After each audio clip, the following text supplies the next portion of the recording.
আলমডাঙ্গা উপজেলার নাগদা ইউনিয়নের ভেদামারি গ্রাম যেন গ্রাম বাংলার নীরব সৌন্দর্য আর পরিশ্রমী মানুষের গল্প।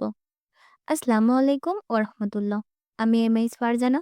তো অনেকেই কমেন্ট করেছিলেন ভেদামারি গ্রামটি ঘুরে দেখানোর জন্য। তো আজ আপনাদের ঘুরে দেখাবো ভেদামারি গ্রামের কিছুটা অংশ। চুয়াডাঙ্গা জেলার আলমডাঙ্গা উপজেলার নাগদা ইউনিয়নের অন্তর্গত একটি ছোট্ট গ্রাম হলো ভেদামারি গ্রাম। শহরের কোলাহল থেকে একটু দূরে সবুজ প্রকৃতির মাঝে গড়ে ওঠা এই গ্রামটি এখনো বহন করে চলেছে গ্রাম বাংলার চিরচেনা রূপ, শান্ত পরিবেশ ও মানুষের আন্তরিকতা। গ্রামে ঢুকলেই চোখে পড়ে পাকা রাস্তা, দুপাশে সারি সারি গাছ, দূরে বিস্তীর্ণ মাঠ আর আকাশ জুড়ে পাখির ওড়াউড়ি। সকালে সূর্যের আলো আর বিকেলে মৃদু হাওয়ার ছোঁয়ায় ভেদামারি যেন প্রকৃতির এক শান্ত আশ্রয়স্থল হয়ে ওঠে। এখানকার পরিবেশ এতটাই নির্মল যে শহরের ব্যস্ততা ভুলে মানুষ সহজেই একটু প্রশান্তি খুঁজে পায়। এই গ্রামের মানুষের প্রধান জীবিকা কৃষি। ধান, গম, ভুট্টা, সরিষা, শাকসবজি সবই উৎপন্ন হয় এই গ্রামের উর্বর জমিতে।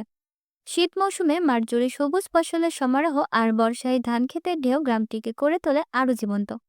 ভোর হলেই কৃষকেরা মাঠে নেমে পড়েন, কেউ লাঙল ধরেন, কেউ সেচ দেন, কেউ বা ফসল তোলার প্রস্তুতি নেন। পরিশ্রমী যেন এখানকার মানুষের মূল শক্তি। অনেকেই আবার কৃষির পাশাপাশি ছোট ব্যবসা, দিনমজুরি কিংবা প্রবাসে কাজ করে পারিবারিক হাল ধরছেন।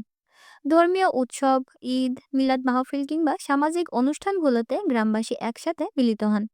সুখ দুঃখে একে অপরের পাশে দাঁড়ানোই এখানকার মানুষের সবচেয়ে বড় পরিচয়। আধুনিকতার ছোঁয়া লাগলেও বেতামারি আজও ধরে রেখেছে গ্রাম বাংলার আসল আত্মা।